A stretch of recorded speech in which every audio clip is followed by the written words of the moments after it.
आज ही धरती का आबा यानी धरती का पिता भगवान बिरसा मुंडा को जयंती अवसर में मोर भगवान बिरसा मुंडा को कोटि कोटि प्रणाम। आज युव गोष्ठी को मोर एतिकी मेसेज, शिक्षित हुंतु, संगठित हुंतु, अन्याय विरोध में स्वर उत्तोलन करंतु। भगवान बिरसा मुंडा को मेसेज जे आमे गुलाम नुह, आमे स्वाधीन, आमर माटी अच्छी, आमर परिचय अच्छी। समस्त को नमस्कार। लाइफ बड़ी नहीं, महत्वपूर्ण होना चाहिए। जिंदगी लंबी नहीं, यादगार होना चाहिए। आज आम कथा एमती एक महापुरुष जी कि पर्वत पर भयमुक्त शिरोमणि थिले एवं लोकंक न्याय निमंते निज जीवन को समर्पण करदेले। सी आउ कई नुहति, धरती का हवा यानी धरती का पिता भगवान बिरसा मुंडा। नवेम्बर 15 तारीख झारखंड टारे बिरसांकर जन्म एक मुंडा परिवार रे हुए। परिवार अनेक असुविधार सम्मुखीन होते सुधा से जने शक्त एवं स्वाधीन थिले।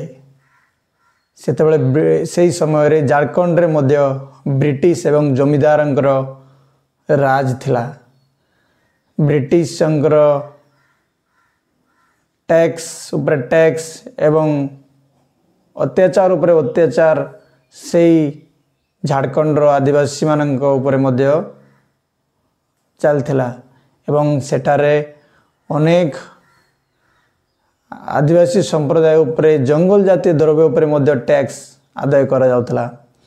अत्याचार एते परिमाण रे बढ़ी जाइथिला जे 15 वर्षर बालक मध्य से अत्याचार वंचित ही नथिले।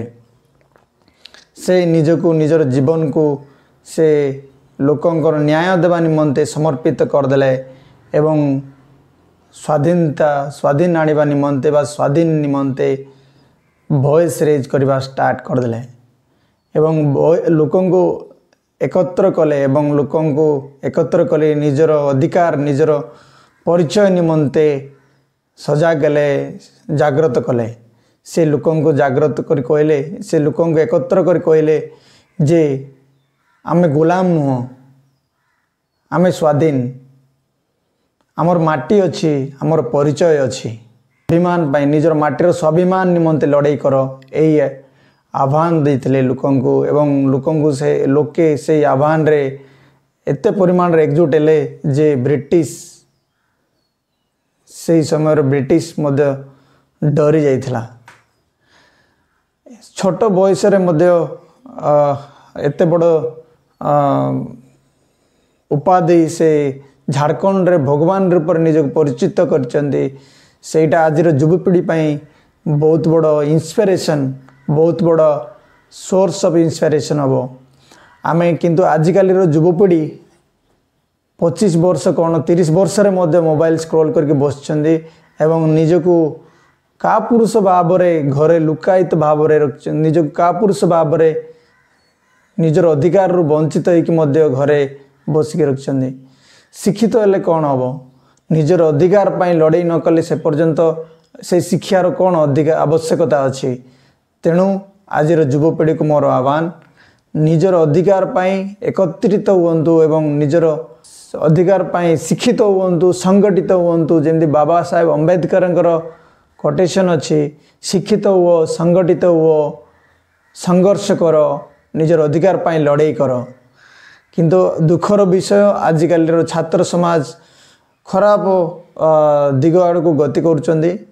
अनेक छात्र आजिकल बेरोजगार होगी बसचंदी। से माने निजर हित हित ज्ञान भूली जाइचंदी।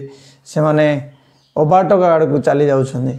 सेमानक मध्य मोर अनुरोध, एबे भी समय अच्छी, निज जीवन को बंचार सुजोग अच्छी। से सुजोग को हाथ छड़ा करंतु नहीं। से जीवन को पुणी थे आरंभ करंतु एवं आगामी जीवन भविष्य को आपणकर आगामी भविष्य को केमिति ब्राइटनेस हो पार से दिगरे आगू चाहतु। धन्यवाद।